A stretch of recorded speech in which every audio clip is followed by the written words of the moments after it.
So we have the table on the floor with the panel side up. You can just try to push this in by putting in one side first, you know, in an angle like that, and push it.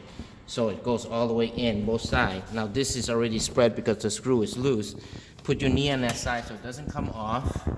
And then from this side, you can use the credit card.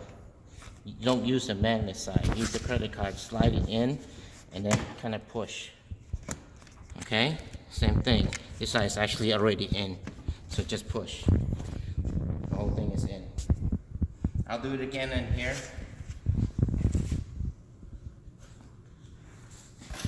Again, put this in an angle, slide it in so it spreads out.